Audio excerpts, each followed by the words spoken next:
आज इंडिया आघाडीची 4थी बैठक राष्ट्रवादी कार्यालयामध्ये संपन्न झाली। मागच्या बैठकीमध्ये ठरल्याप्रमाणे वेगवेगळ्या कमिट्या वेगवेगळ्या प्रकारचे समन्वय करण्याच्या बाबतीत मला निर्णय झाला आणि तशा पद्धतीच्या समन्वयक समित्या मग मीडिया वॉर रूम असेल, त्याच्या पद्धतीने कोऑर्डिनेटर कमिटी असेल, अशा प्रकारच्या सगळ्या कमिट्या आज निश्चित झाल्या। त्यांची कमिटीची नावं सुद्धा फायनल झालेली आहेत। साधारणतः वरच्या चर्चेमध्ये आम्ही अशी भूमिका ठरवली, उद्या 12 मार्चला चव्हाण साहेबांची जयंती आहे। भव्य नायकाच्या असलेल्या चव्हाण साहेबांच्या स्मारकाच्या इथे इंडिया आघाडीची मंडळी सगळे येऊन त्यांना वंदन करतील आणि हा जिल्हा चव्हाण साहेबांच्या विचाराचा जिल्हा सक्षमतेने कायम ठेवण्याचा तिथे निर्णय घेतील, तशा प्रकारची त्या ठिकाणी भूमिका घेतील। आणि हा एक उद्याचा आहे 20 तारखेला निर्भय बनो अशा प्रकारचा जो कार्यक्रम महाराष्ट्रामध्ये होतोय, त्यामध्ये वानखेडे आहेत, विश्वंभर चौधरी आहेत, वेगवेगळ्या प्रकारचे विचारवंत महाराष्ट्रामध्ये आहेत, त्यांनी लोकशाही टिकावी म्हणून अशा पद्धतीने लढा उभा केलेला आहे। तो कुठल्याही प्रकारचा पक्षविरहित लढा आहे आणि त्या लढ्याला सातारा जिल्ह्यामध्ये येत असताना ते जनजागृती लोकांमध्ये व्हावी, कशा पद्धतीने देशामध्ये राज्यामध्ये भाजपची रणनीती चाललेली आहे त्याचा ते सत्य परिस्थिती कथन करतात, पर्दाफाश करतात। त्यांची 20 तारखेला निर्भय बनो या असल्या एक सभा आहे, त्या सभेच्या संदर्भातून काय करायचं याच्यावरती चर्चा झालेली आहे। विशेषतः या सर्व गोष्टी घडत असताना तालुका वाईज आता आमच्या बैठका सुरू होतील, जेणेकरून त्या तालुक्यामध्ये असलेले सर्व पक्षाचे पदाधिकारी यांची एक वाक्यता यावी। आता कारण आजपर्यंत आम्ही एकमेकांच्या विरोधामध्येच जास्त लढलेलो आहोत, परंतु आता ही लढाई ही स्वातंत्र्याची दुसरी लढाई लोकशाहीच्या जिवंतपणा ठेवण्याची लढाई आहे आणि त्यासाठी आम्ही सगळेजण एकत्र येऊन तालुका वाईज अशा प्रकारच्या समन्वय करणार आहोत। मग तिथे किती कार्यकर्ते आहेत त्याच्यापेक्षा आम्ही सुरुवात मन जुळवण्याची सर्व करणार आहोत आणि लोकांची तशी मानसिकता आहे सर्व कार्यकर्त्यांची। भविष्य काळामध्ये सुद्धा जात असताना नुसतं निवडणुकीपुरतीच ही इंडिया आघाडी राहणार नाही, येणाऱ्या भविष्यकाळातल्या सगळ्या कुठल्याही निवडणुका येतील ह्या आता एकत्रितपणे या सातारा जिल्ह्यातल्या लोकशाहीला जिवंत ठेवण्यासाठी करण्याचा प्रयत्न आम्ही करणार आहोत। अशा प्रकारचा सुरुवात सुद्धा या बैठकीमध्ये आहे। याच व्यतिरिक्त या नंतर एक इंडिया आघाडीची वज्रमुठ याची सभा सुद्धा सातारा जिल्ह्यामध्ये घेण्याच्या बाबतीत मला त्याची तारीख वरिष्ठांची चर्चा करून निश्चित होईल। त्या वेळेला मग वज्रमुठ ही सभा मोठ्या प्रमाणामध्ये या ठिकाणी होईल अशा प्रकारचा विषय आहे। विशेषतः सरकारी यंत्रणेचा वापर मोठ्या प्रमाणामध्ये कधी नव्हता या सातारा जिल्ह्यामध्ये आपण अनुभवला होता। लोकशाहीच्या माध्यमातून विरोधक असो त्याच्या किंवा सत्तेमध्ये असले माणसं समन्वयाने काम करायचे, पण आता आजकाल सत्तेचा उपयोग प्रचंड प्रमाणामध्ये विरोधकांना नामशेष करण्याचा किंवा त्यांना दाबण्याचा प्रयत्न होतोय, कार्यकर्त्यांना अन्याय होतोय अशा प्रकारची भावना ही चर्चेतून बाहेर आलेली आहे आणि म्हणून अशा प्रकारचा अन्याय निवडणुकीच्या अगोदर सुद्धा होऊ शकतो, विरोधकांना दाबण्याचा प्रयत्न होऊ शकतो, अशा प्रकारचा सुद्धा कार्यकर्त्यांनी मनोगत व्यक्त केलं आणि त्यावर लोकशाही माध्यमातून जर अशा प्रकारचा यंत्रणेचा गैरवापर करून निवडणुकीचा फंडा जिंकण्याचा कोण प्रयत्न करणार असो तर तिथे विचारला जाईल। चुकीचं कोणी जर प्रशासकीय यंत्रणेने करण्याचा प्रयत्न केला तर तिथे आम्ही आवाज उठवू आणि ते आवाज उठवत असताना जर आम्ही त्याच्या विरुद्ध लढा सुद्धा तीव्र उभारू शकतो अशा प्रकारचे सुद्धा आश्वासन आम्ही समन्वय समितीने आमच्या कार्यकर्त्यांना सगळ्यांना दिलेलं आहे आणि म्हणून या सर्व गोष्टीची चर्चा करून येत्या काही 2-4 दिवसामध्ये जिल्ह्याचे आमचे सगळे अध्यक्ष एकत्र बसतील आणि तालुका वाईज बैठका घेण्याच्या बाबतीत मला तारखा जाहीर करतील। तशा तारखा जाहीर झाल्या की मग ते बैठक करून मग आम्ही प्रचाराच्या सर्वांतून सुरुवात करणार। उमेदवार कोण असणार आहे, कुठल्या पक्षाचा असणार, कोण बोलू? उमेदवार इंडिया आघाडीचा असेल आणि तशा प्रकारे महाविकास आघाडीच्या माध्यमातून उमेदवाराची यादी ही वरिष्ठ पातळीवर चर्चा फायनल झाल्यानंतर तिथं जाहीर होईल. पण आम्ही असं ठरवलेलं आहे, उमेदवार कोण याच्यापेक्षा आम्हीच सगळे उमेदवार म्हणून काम करायची अशी भूमिका घेतलेली आहे. आणि कोणत्याही परिस्थितीमध्ये आमच्यामध्ये कुठल्याही प्रकारचं उमेदवारावरून मतभेद होणार नाही. उमेदवार जाहीर केल्यानंतर त्याच्या पाठीमागं सक्षमतेने आम्ही सर्व काम करायचं आणि आपला जो अबाधित महाविकास आघाडीचा धर्मनिरपेक्षपणाची भूमिका चव्हाण साहेबाचा जिल्हा हा कायम तशा प्रकारचा ठेवायचा आमचा प्रयत्न आहे. नाही पण हे अंतर्गत जे कुरबुरे चालू आहे म्हणजे विरोध चालू आहे तुमच्या आघाडीमध्ये नाही, म्हणजे कुरबुऱ्या होत नसतात. सारंग पाटलाला विरोध आहे, पाटणकरांचा विरोध आहे, मग हे कसं मी जिंकणार? हे बघा, असं आहे की प्रत्येक इच्छुक उमेदवार असतो किंवा कोणाला विरोध असतो हा तिथं बैठकीच्या पुरता मर्यादित असतो. ज्यावेळेला पक्षाचे निर्णय घेतले जातात त्यावेळेला तो निर्णय अबाधित ठेवून सगळेजण काम करत असतात. कोणी काही भूमिका मांडली, ती भूमिका मांडली हा लोकशाहीचा त्यांचा स्वातंत्र्याचा विषय आहे. त्यांनी आता प्रत्येक वेळेला उमेदवारीच्या वेळेला बरेच जण अशा उमेदवारीला विरोध करत असतात किंवा चर्चा करत असतात. चर्चा केली म्हणजे त्यांनी विरोध कायम केला असं नाही आणि अशी कुठल्याही प्रकारचा विरोध वगैरे त्या चर्चेत झालेला नाही. वर्तमानपत्रातूनच आम्ही ऐकलं. मला वाटलं की ती काय छुपा कॅमेरा तिथं कुठं होता मला माहीत नाही, परंतु वर्तमानपत्रामध्ये जरी ऐकलं तसं कुठेही अशा प्रकारची चर्चा झाली नाही. भूमिका मांडली, पाटणकरांनी सांगितलं की मला पण संधी द्यावी अशी भूमिका मांडली म्हणून त्यांनी विरोध केला असं झालेलं नाही. प्रत्येक वेळेला काय होतं की तुमची बैठक होता, तुमच्या सगळ्या उमेदवारावर चर्चा होती, बाहेरचा उमेदवार तुमच्यावर लादला जातो, असं ह्या वेळेला होणार आहे? नाही, आताच्या घडीपर्यंत अशा प्रकारची कुठली चर्चा झालेली नाही. आणि उमेदवारी घेतल्या करताना तुम्हाला नाव घेईल ना, बाहेरचा उमेदवार म्हणजे मला कळलं नाही बाहेरचा उमेदवार. आतापर्यंत बाहेरचा उमेदवार आला. उदयन महाराजांना परत उदयन घ्या. महाराजांना पुन्हा तुम्ही इकडे अच्छा, बाहेरचा नाही तो जिल्ह्यात भाजपमधले आहेत ना ते? मला माहित नाही, पण आता भाजपने त्यांना तिकीट नाकारले का? पक्षात आहेत की आज? नाही, मला तिकीट नाकारले असं तुमच्याकडून असं दिसून येतं की त्यांना तिकीट नाही म्हणतात. त्यांचा कुठं नाही, आम्हाला अजून कळलेलं नाही की त्यांना तिकीट नाकारलंय. आम्हाला तर कळतं त्यांचीच उमेदवारी फायनल होते म्हणून.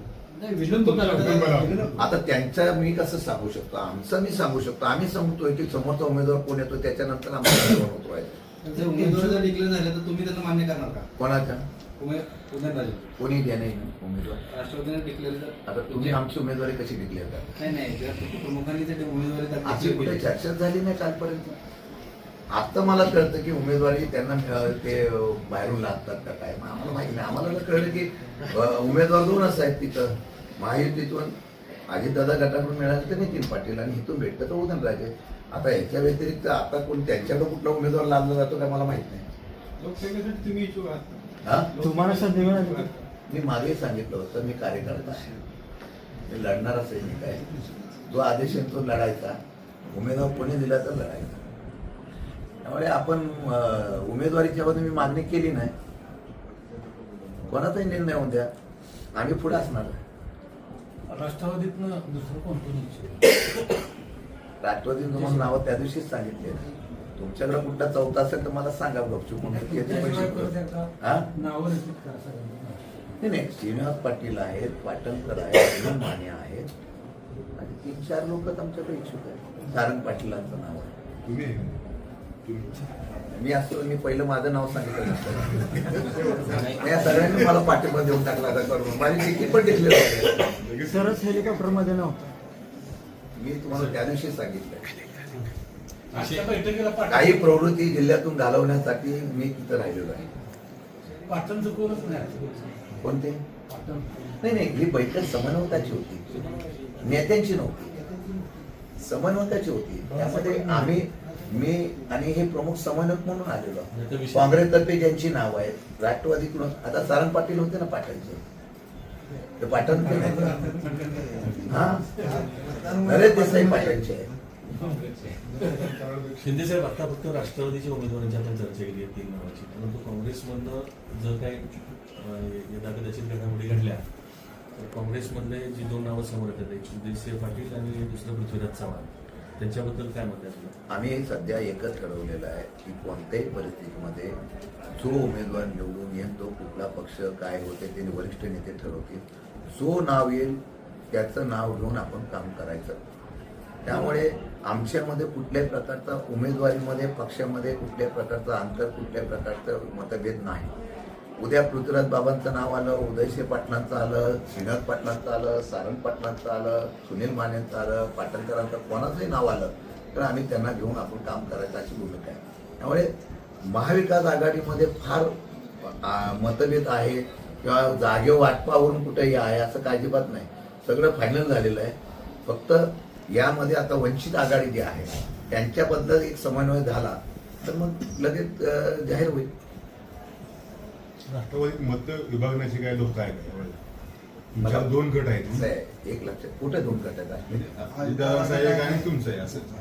मला हे सांगू का, ही निवडणूक जी आहे ही निवडणूक गटावर जाणार नाही. ही निवडणूक 2 विचारावर जाणार आहे. महायुती, महाविकास आघाडी. लोकांच्या मनामध्ये काय ह्याच्यावर निवडणूक होणार आहे. एका बाजूला सत्ता आहे, एका बाजूला अधिकार आहे, बाकी सगळी यंत्रणा आहे, आणि एका बाजूला सामान्य जनतेचे प्रश्न घेऊन आम्ही जाणार आहोत. लोकांनी ठरवायचं ही निवडणूक आहे. आणि सातारा जिल्ह्याचा आजपर्यंतचा इतिहास जो आहे तो लोक निवडणूक हातात घेतात. लोक आजपर्यंत काही सांगत नाही. लोक निवडणूक ज्यावेळेला हातात घेतात तेव्हा इतिहास होतो. मला एवढं खात्री आहे की आम्ही जो कौल घेतो, आता मला सांगता येत नाही, मी कोणा असं म्हणत नाही, परंतु 2-2, 4-4 वेळेला सर्वे ज्यावेळेला एखादी यंत्रणा करते, सत्तेवाली यंत्रणा सुद्धा करते, त्यांच्यामध्ये जर कॉन्फिडन्स नसेल की उमेदवार हा निवडून येऊ शकतो, याचा अर्थ जनतेचा कौल त्यांना कळलेला आहे. आमचा विश्वास जनतेच्या कौलावर आहे. त्यामुळे आम्हाला वाटतं की निवडणूक होत असताना मतं विभागण्यापेक्षा लोक काय निर्णय घेतात याच्यावर आहे. आणि लोकांनी तो जर निर्णय घ्यायचा ठरवला तर मग कोण कुठे गेलं याचा फरक पडत नाही. 100% तशा पद्धतीने तो निर्णय जनता घेईल असा आम्हाला आत्मविश्वास आहे. फक्त आम्ही जनतेपर्यंत पोहोचलो पाहिजे. त्यांच्याकडे मोदी की गॅरंटी आहे, गड काय गॅरंटी आहे? आमच्याकडे जनतेची गॅरंटी आहे. मोदीची गॅरंटी आमच्याकडे नाही, आमच्याकडे जनतेची गॅरंटी आहे. आता मनोज जरांगे पाटील यांच्या अनुषंगानं प्रत्येक गावातील मराठा तरुण लोकसभेला अर्ज भरण्यासाठी तयार आहेत. त्याचा काय तुमच्या ह्याला फटका बसेल काय? आम्ही कशाला त्याच्याबद्दल सांगणार? नाही. त्यांनी फॉर्म भरायचे, त्यांनी निर्णय घ्या. लोकशाहीमध्ये प्रत्येकाला अधिकार आहे. आणि जरांगे पाटलांना वाटत असेल की मराठा समाजाला फसवलं, अन्याय केला, तर त्यांनी अन्याय, कोणीच फसवलं, अन्याय केला, त्याच्याबद्दल त्यांनी भूमिका स्पष्ट करायला पाहिजे. शिंदे साहेब, आमदार फोडण्याच्या बाबतीत शिंदे गट असेल, अजित पवार गट असेल, भाजप तिघही आघाडीवर आहे. रवींद्र वायकरांचा जो प्रकार घडला तसा प्रकार आपल्या बाबतीत जर आपल्यावरही वाशीमध्ये गुन्हा दाखल झाला होता, म्हणजे तुम्हाला त्रास देऊन तुम्हाला तिथं बोलवण्याचा प्रयत्न झाला होता का नाही? झालेलं आहे. माझे गुन्हे दाखल झाले, मी कोर्टामधून जामीन घेऊन आलो आहे. आता ही विचाराची लढाई आहे. प्रत्येकजण श्रेणी झालं तर जनतेचा आवाज कोणीतरी उठवायला पाहिजे ना. मग मी प्रामाणिक बोलतो, मी असं म्हणत नाही. मी तिकडे गेलो, मग मला संधी मिळेल, मला पद मिळेल, मला कुठेतरी या ठिकाणी पुढे खासदार होईल, मी कुठली जबाबदारी मिळेल. परंतु ज्या विचाराच्या लढाईतून आपण पुढे चाललेलो, जनतेच्यासाठी आम्ही जर प्रतिनिधित्व करत असतो तर जनतेसाठी प्रतिनिधित्व करताना त्यांच्यावर जर भविष्यात जे आपल्याला दिसतंय 2024 नंतर काय होणार आहे, निदान जनता तेवढी तर म्हणते की हे निष्ठेने कुठेतरी राहिले, प्रामाणिक राहिले, उद्या फळ मिळो ना मिळो पण नाव तर काढतील, लढाई तर केली ह्या लोकांनी. म्हणजे या लोकशाहीच्या टिकवण्यासाठी ज्यांना ज्यांना लढाई करायला लागेल त्यांना करावं लागेल, आणि त्याला परिणाम होणार ना. सत्तेचा उपयोग होणार म्हणजे होणार. रवींद्र वायकर का असेच गेले त्या प्रेमाने, मनापासून गेले. बॅलेट पेपरवरती निवडणुका घ्यायचा एक जनतेला, म्हणजे तुम्ही लोकांचा एक विषय काढला म्हणून जनतेने बॅलेट पेपरवर निवडणुका व्हाव्या, तसं होताना दिसत नाही. आणि त्याचा परिणाम ह्या निवडणुकीमध्ये किती लोकांच्या अनेक संघटनेने, अनेक संस्थेने या ठिकाणी आंदोलनं केली. बॅलेट पेपरवर घ्यावं. घेणार कोण? सरकार. जोपर्यंत पंतप्रधान मोदींच्या मनामध्ये येत नाही बॅलेटमध्ये जायचं तोपर्यंत काही होणार नाही. कालच निवडणूक आयोगाच्या एका प्रमुखांनी राजीनामा दिला 2 वर्ष बाकी असताना, कारण काय सांगितलं नाही. आणि निवडणूक प्रतिनिधी निवडणं म्हणजे निवडणुकीचा जो आयुक्त निवडण्याचा अधिकार जो आहे तो अधिकार आता कोणाकडे गेला आहे? पूर्वी काय होतं, न्यायाधीश ते असायचे, त्याच्यानंतर विरोधी पक्ष आणि सत्तेमधले पंतप्रधान. आता काय झालेलं आहे, आता तुम्ही न्यायमूर्तीला काढता आणि त्या खात्याचा मंत्री घेता. 2 आणि 1 असं झाल्यानंतर काय आता अपेक्षा आहे? शेवटी जनतेने जर निर्णय घेतला तर बॅलेट पेपर पण चालेल, ईव्हीएम मशीन पण चालेल. पण ईव्हीएम मशीन मध्ये गडबड होते हा जनतेचा संशय आहे, नाही सगळ्या लोकांचा संशय आहे. त्या बाबतीमध्ये आता ज्यांच्याकडे मागायचं आहे त्यांच्यामध्ये तो न्याय मिळेल का नाही शंका आहे. माहिती म्हणते 45+ होणार महाराष्ट्रात. तुमचं काय मत आहे? तुमचं किती प्लस होणार? त्या 48 का म्हणते ना मला अजून कळलं नाही. ते 4 ठेवल्याचं ना कुठे चालला हा? महाविकास आघाडीला. त्यांचं म्हणत असेल 4 सीटा महाविकास आघाडीच्या असतील. त्या कोणत्या त्यांनी सांगायला पाहिजे. सातारा जिल्ह्यामध्ये फक्त 7 घरांनीच फक्त राजकारणामध्ये पुढे आहेत. म्हणजे वेळात मराठे वेळा जोडलेले 7 म्हणजे कुठले पाटील, चव्हाण, भोसले, पाटणकर, देसाई, शिंदे आणि गोरे.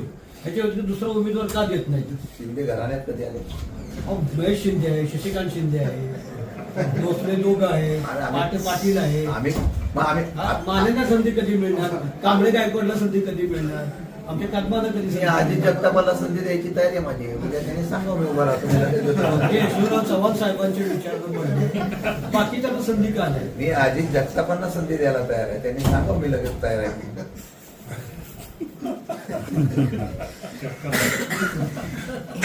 त्यापासून महाविकास आघाडी किती जायचं? असं आहे की मला असं वाटतं 400 पार रुद्रबाबांनी त्या दिवशी सांगितल्याप्रमाणे त्यांचं आज काल एका भाजपच्या खासदारांनी स्टेटमेंट दिलं की आम्ही 2/3 बहुमताच्या वरती अपेक्षा का करतो 400 पारचं.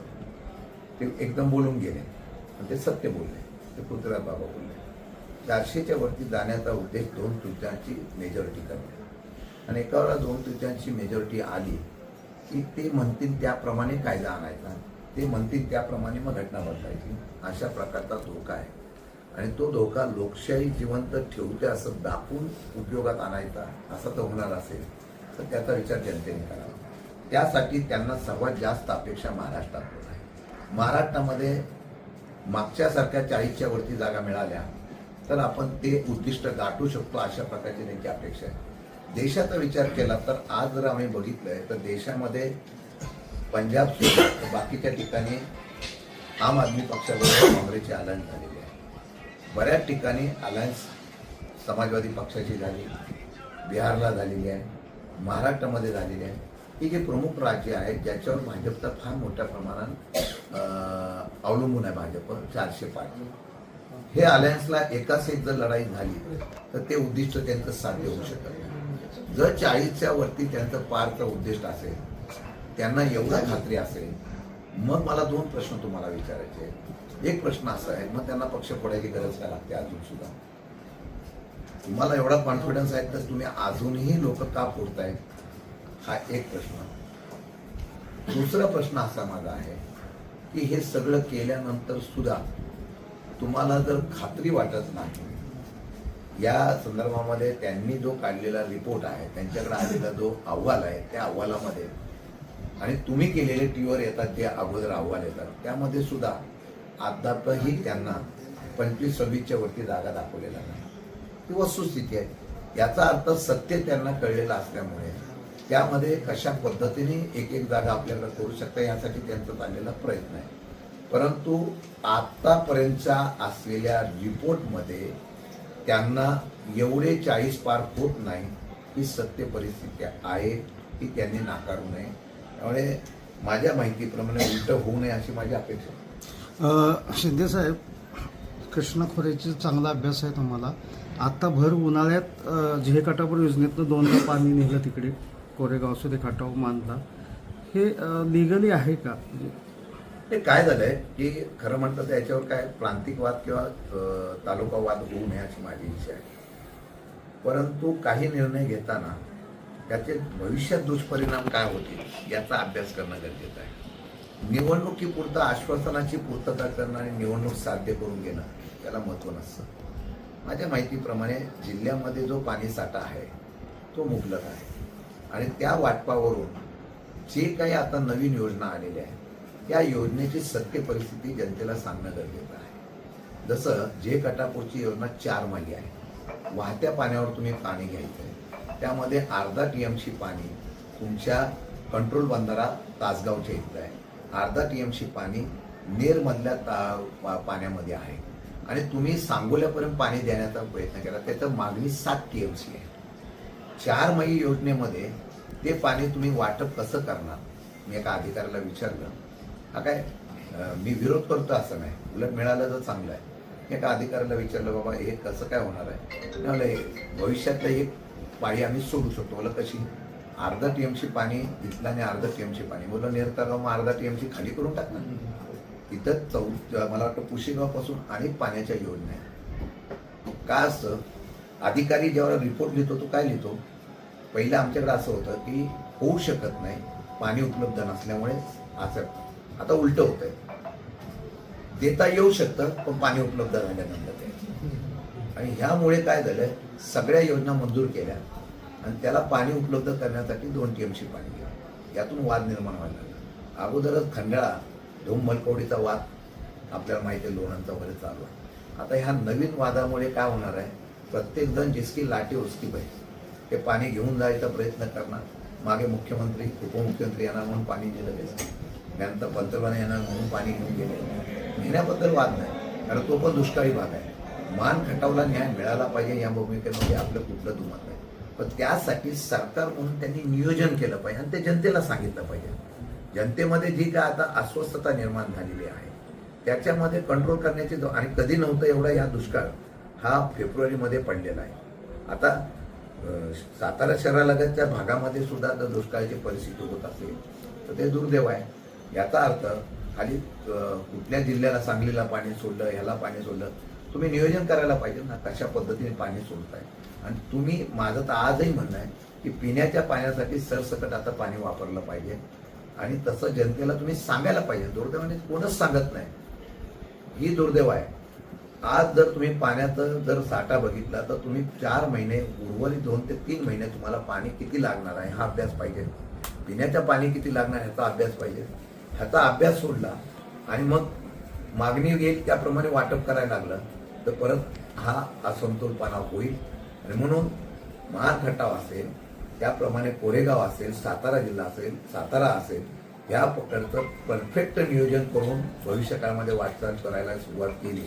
आणि आत्ता सुद्धा मी प्रामाणिकपणाने बोलतोय की शेतीपेक्षा पहिलं प्राधान्य पिण्याच्या पाण्याला दिलं तर पुढचे 2-3 महिने त्या ठिकाणी चांगले जातील, नाहीतर अडचण निर्माण होईल अशी परिस्थिती सध्या आहे. ही नाळ जी आहे ना ती सर्वसामान्यपर्यंत पोहोचलेली आहे, तिथं जोडलेली आहे. त्यांना ही नाळ पोचवायची आहे म्हणून त्यांना केंद्रातले राज्यातले सगळे मंत्री सगळे यावर आणावं लागतात, सगळं करावं लागतं. परंतु त्यांना किती प्रतिसाद मिळतोय तुम्हाला माहिती आहे. आज तुम्हाला सांगतो की ज्यांची नाळ जोडलेली आहे त्यांना प्रचार करायला फार त्रास होत नाही, ज्यांना जोडायचे असते त्यांना त्रास होतोय. तरी सुद्धा आता तुम्हाला मी सांगतो खात्रीपूर्वक की ज्या वेळेला हे जाहीर होईल, प्रचाराची आमची भूमिका जाहीर होईल, त्यावेळेला तुम्हाला वातावरण जिल्ह्यातलं बदललेलं पाहायला मिळेल. साहेबांनी चिंता व्यक्त केली होऊ शकते किंवा काय मी काय सांगू शकतो. पण हे काय विरोधातले जेवढी लोक आहेत त्यांच्यावर कारवाई करायची आणि त्यांना हे करायचं, अडचणीत आणायचा हा प्रकार सर्वात सुरूच आहे आणि तो काही लपलेला नाही. मी अधिकाराच्या माध्यमातून तुम्ही नंतर कोर्टात ठरवू शकता की तुम्ही निर्दोष आहे का नाही, तोपर्यंत कारवाई होते. या जिल्ह्यामध्ये नव्हे तर देशामध्ये लोकशाही जिवंत ठेवण्याची ही निवडणूक आहे. 2024ची निवडणूक ही ऐतिहासिक निवडणूक आहे. शेतकरी, कामगार, युवक, वेगवेगळ्या समाज घटकांना न्याय देण्याच्या संदर्भात ही निवडणूक आहे. या देशामध्ये, या राज्यामध्ये ज्याप्रमाणे सत्तेचा वापर होतोय, लोकशाही धोक्यात आणलेली आहे. आणि एवढंच नव्हे तर फक्त कॉर्पोरेट देश चालवला जातोय, तो कॉर्पोरेट देश सर्वसामान्य जनतेसाठी असावा या संदर्भातली निवडणूक असणार आहे आणि तशा प्रकारचे आमचे ते मुद्दे असणार.